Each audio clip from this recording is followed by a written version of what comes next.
जैसा कि मैंने आपको कल बताया था कि कैडेट्स डिफेंस एकेडमी ने एक मेडिकल सीरीज को शुरू किया है और उस सीरीज का जो है आज सेकंड सेशन है जो मैं आप लोगों के साथ शेयर करने जा रहा हूं। कल हमने जो बात की थी वो मेनली आईज की बात करी थी। आज हम दांतों की बात करेंगे, टीथ की बात करेंगे, हम ईयर की बात करेंगे और हम नोज की बात करेंगे। जेंटलमैन कैडेट्स, ये चीजें बहुत ज्यादा इंपॉर्टेंट बन जाती हैं मेडिकल को क्लियर करने के दृष्टिकोण से, उसके पर्सपेक्टिव से।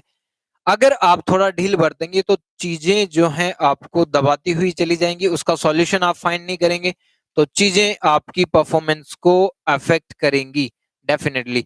तो आप इस चीज का खास ख्याल रखें कि आपके अंदर कोई भी कमी ना हो, और अगर कोई शॉर्टकमिंग है तो उस चीज को जो है आप रेक्टिफाई करेंगे, उस चीज का ट्रीटमेंट आप कराएंगे। ठीक है, चलिए अब बात करते हैं दांतों की। देखिए जेंटलमैन कैडेट, दांतों के regarding if we talk about teeth, so there are certain criterias.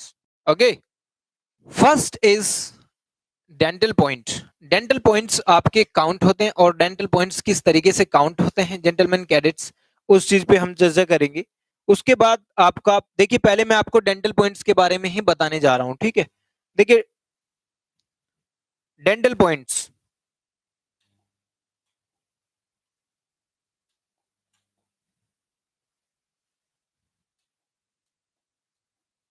देखिए जो डेंटल पॉइंट्स काम करते हैं आपके, और जो जितने डेंटल पॉइंट्स आपको चाहिए मिनिमम, वो डेंटल पॉइंट्स हैं आपके 14।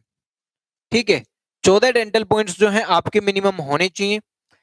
इससे कम अगर हैं तो आपको रिजेक्शन का सामना करना पड़ सकता है या रिमेडिकल का सामना करना पड़ सकता है। ठीक है, तो डेंटल पॉइंट्स काउंट कैसे होते हैं? देखिए जो आगे वाले दांत होते हैं इनका आपको एक एक पॉइंट मिलता है, एक एक पॉइंट इनका काउंट होता है।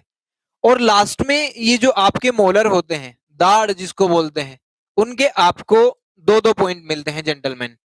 तो आपके मिनिमम जो है 14 डेंटल पॉइंट्स होने चाहिए, और मिनिमम नंबर ऑफ टीथ जो होने चाहिए वो आपके 28 होने चाहिए। ठीक है, 28 बाई। तो डेंटल पॉइंट पे ये एक छोटा सा कैरेक्टर सेटअप करते हैं एयरफोर्स के ऑफिसर्स, एयरफोर्स के जितने भी आपको मेडिकल स्टाफ के जितने भी मेंबर्स वहां पे होंगे, कि आपके 14 जो है 14 डेंटल पॉइंट्स होने चाहिए। दूसरा आपका जो है मिनिमम नंबर ऑफ टीथ जो है वो 28 होना चाहिए। तो इस तरीके से काउंट करते हैं, ये मैंने आपको बता दिया है।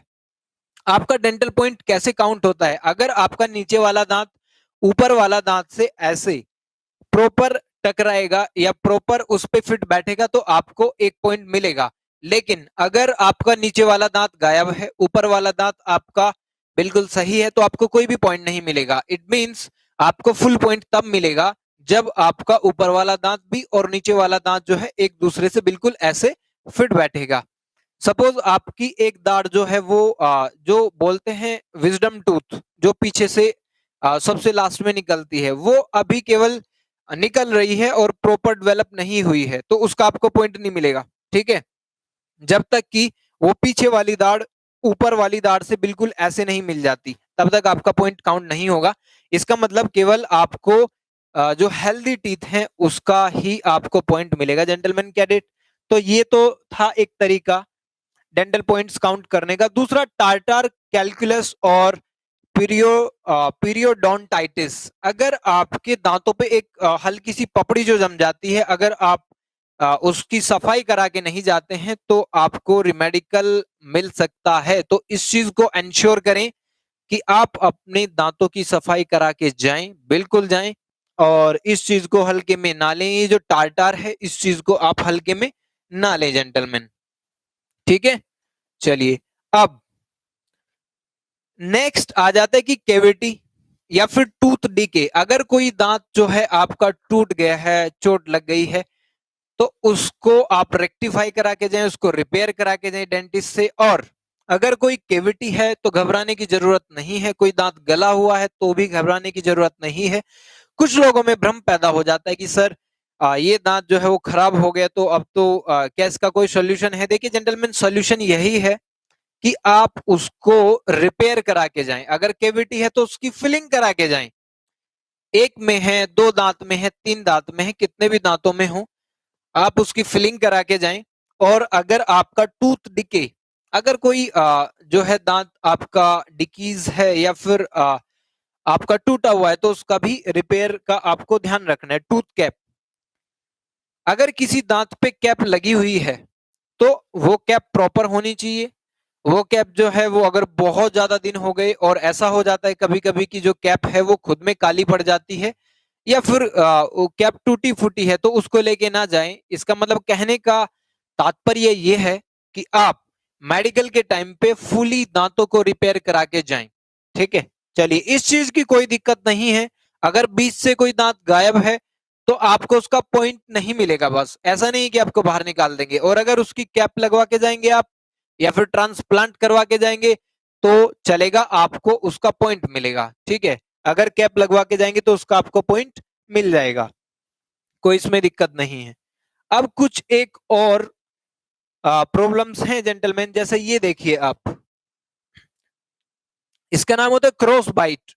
बहुत सारे बंदों को इसमें मेडिकल मिलता है, तो इसका भी आप इलाज करा के जाएं। अपने दांतों को डेंटिस्ट से जो है एक बार आप चेक करवा लीजिए। और ये देखिए क्रॉस बाइट में होता क्या है, इस दांत को देखिए आप यहाँ पे,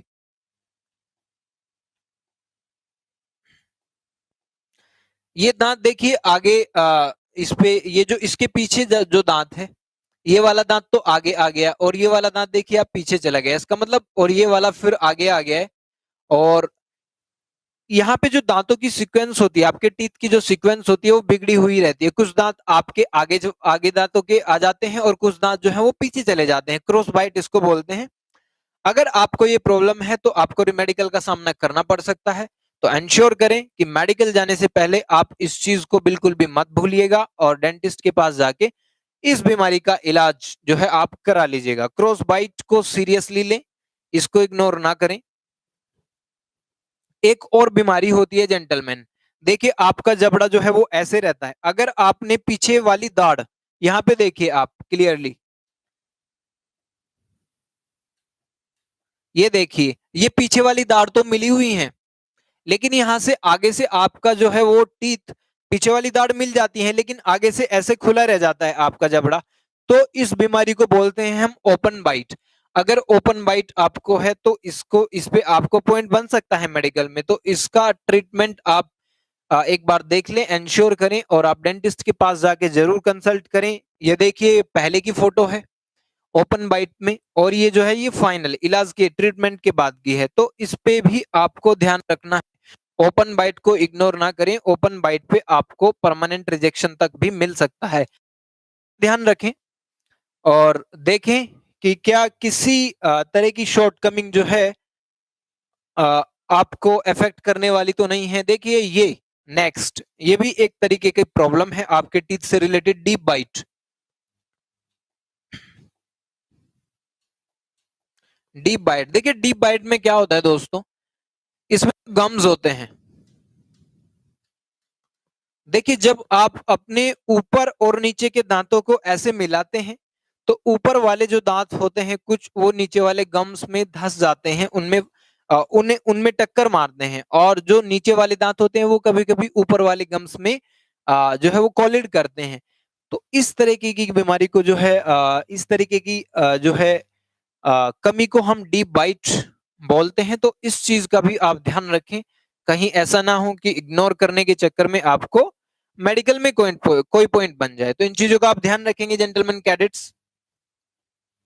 नेक्स्ट देखिए, without wasting no much time, अब बात कर लेते हैं आपकी नाक की। टीथ के बारे में केवल यही है, टीथ के बारे में एक्स्ट्रा सलाह मैं आपको ये दूंगा कि पायरिया अगर किसी को है, जिंजिवाइटिस वगैरह, तो वो उसकी सफाई कराने से खत्म हो जाएगा। दांतों की स्केलिंग आपको करा के जानी है, ठीक है, सफाई आपको करा के जानी है। बिना दांतों की स्केलिंग के वहां पे कोई नहीं जाएगा, ठीक है।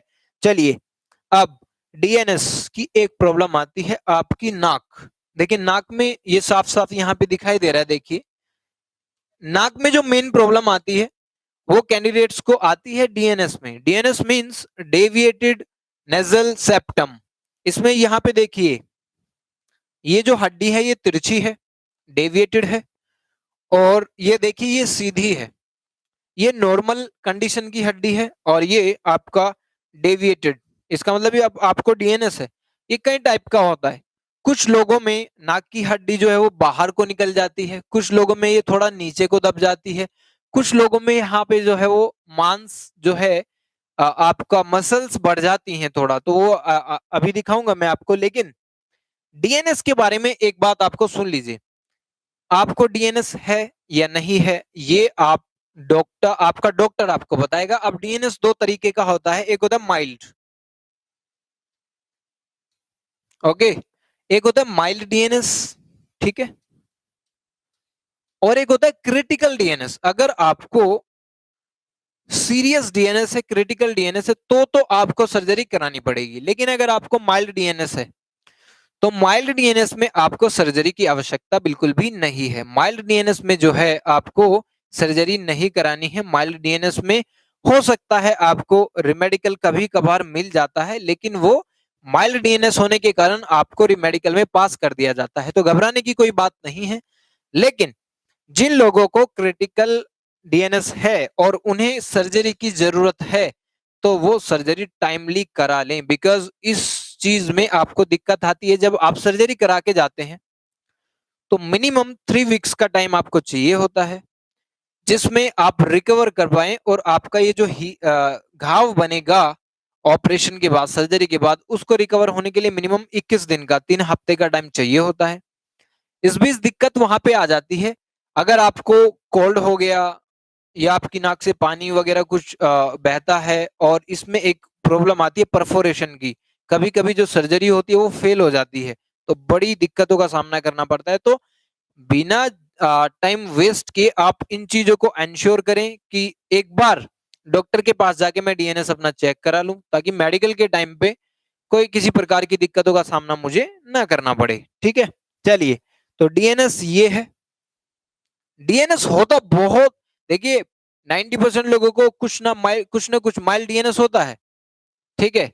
तो माइल्ड डीएनएस का मतलब ये नहीं है कि आप जो है सर्जरी के लिए चले जाएं, नहीं। जब आपका डॉक्टर बोले कि हाँ ये कंडीशन ऐसी है कि इसमें तो मुझे जो है वो सर्जरी करनी पड़ेगी, तब आप सर्जरी का ऑप्शन चुनिए। अदरवाइज इस चीज को ध्यान रखिएगा कि माइल्ड डीएनएस में आपको ये कराने की जरूरत नहीं है। देखिए कुछ लोगों में सिम्टम ऐसे होते हैं, इसके सिम्टम तो यही होते हैं कि बार बार आपको स्नीजिंग, छींकें आती रहती हैं और बहुत ज्यादा कोल्ड होता है, जुकाम बहुत ज्यादा होता है, सांस लेने में दिक्कत होती है, ठीक है। तो नाक में यहाँ पे ऐसे, ये देखिए यहाँ पे, ये ऐसे यहाँ पे मसल्स बढ़ जाती हैं, यहाँ पे भी मसल्स बढ़ जाती हैं, कभी कभी ये जो नाक की हड्डी का यहाँ से होता है थोड़ा तिरछा हो जाता है आगे से।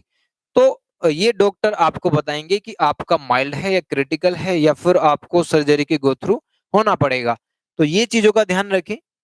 नेक्स्ट दोस्तों, ज्यादा टाइम वेस्ट किए बिना अब बात कर लेते हैं आपके कानों की।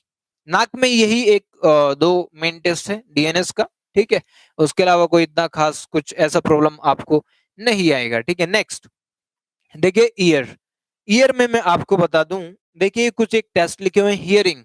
सबसे पहला जो आपका टेस्ट होता है वो हियरिंग का ही होता है, और उसमें ही आप इस चीज को भी इंक्लूड कर लीजिए, विस्परिंग को।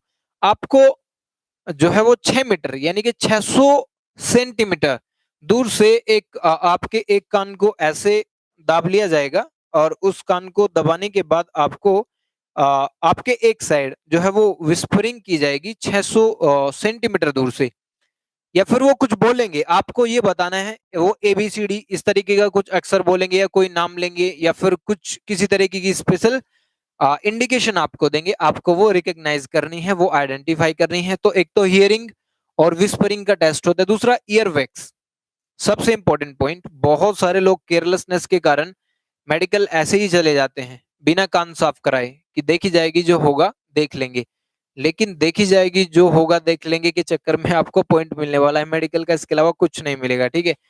थोड़ा सा भी मेल अगर आपके कान में मिला तो भाई साहब आपको चक्कर लगाने पड़ेंगे हॉस्पिटल के। तो इस चीज को इंश्योर करें कि आप जो है सतर्क रहें, और मेडिकल जाने से पहले किसी भी डॉक्टर से, ठीक है, झोला छाप डॉक्टर से नहीं, पता चला है वो अंदर कुछ उसने डाल दिया और वो, या फिर ईयर ड्रम जो रहता है कान की दीवारें उनमें कुछ आपका लग गया, या फिर खुद बहुत सारे लोग जो है वो खुद ही करने लग जाते हैं, ठीक है, पेन वगैरह को भी घुसेड़ देते हैं अंदर ही कान के। तो ऐसा नहीं करना है, आपको केयरफुल एक अच्छे एक्सपर्ट डॉक्टर के पास जाके ये चीजें चेक करानी है, ठीक है ना। और अगर ईयरवैक्स है तो उसको साफ करा के जाना है। चलिए नेक्स्ट, टिम्पैनोस्क्लेरोसिस। देखिए टिम्पैनोस्क्लेरोसिस की एक बहुत तगड़ी प्रॉब्लम है, मैं बोलूंगा ये एक वाइट स्पॉट होता है आपके डायफ्राम में, ईयर डायफ्राम में, और इसमें पस बन जाती है, लेकिन इससे आपको कोई किसी प्रकार का कोई पेन या आपकी हियरिंग पे कोई असर नहीं पड़ता, आपको सुनाई भी बराबर देगा, आपको किसी तरीके का कोई पेन भी नहीं होगा। लेकिन अगर ये प्रॉब्लम डिटेक्ट होती है टिम्पैनोस्क्लेरोसिस की,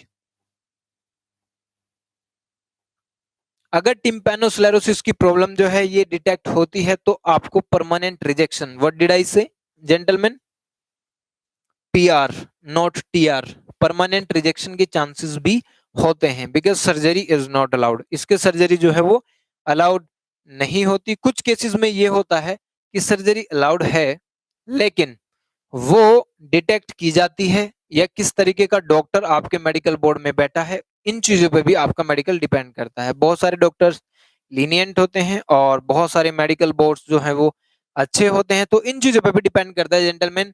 तो दुआ कीजिएगा कि कम से कम टिम्पैनोस्क्लेरोसिस से तो बच के ही रहें, इसको पहले ही अगर आपने चेक करा लिया तो हो सकता है कि आपके पास कुछ चांसेस रहेंगे, लेकिन अगर मेडिकल में ये चीज डिटेक्ट होती है आपके डायफ्राम में, कान में, तो भाई साहब आपके लिए ये एक अभिशाप बन जाएगा और hardly you will get your medical fit. Okay, इस बहुत तगड़ा पॉइंट इसका बनता है, पूछ लीजिएगा या फिर आप नेट पे भी सर्च कर सकते हैं। बंदे रिकमेंड होते हैं, बंदे मेडिकल जाते हैं, but after getting this medical point they are unable to get back. बहुत तगड़ा पीआर इस पे मिलता है, परमानेंट रिजेक्शन। तो इंश्योर करें कि कान की इस बीमारी को कम से कम अभी पहले ही हम चेक करा लें, ठीक है। तो दोस्तों ये कुछ चीजें हमने आज डिस्कस करी। कान के ये मेन टेस्ट होते हैं, नाक का डीएनएस का मेन टेस्ट होता है, आपके टीथ में मैंने स्पेशली आपको बताया कि केविटी है तो उसको फिल करवा के जाएं, टूटा फूटा है तो उसको जो है आप उसको फिल करवा के जाएं, एंड किसी भी प्रकार का जिंजिवाइटिस है तो उसकी स्केलिंग करा के जाएं। इट मींस आपको इन चीजों का ध्यान रखना है कि एट द मोमेंट आपको फुली फिट शो करना है खुद को, ठीक है। तो इन चीजों का आप ध्यान रखें।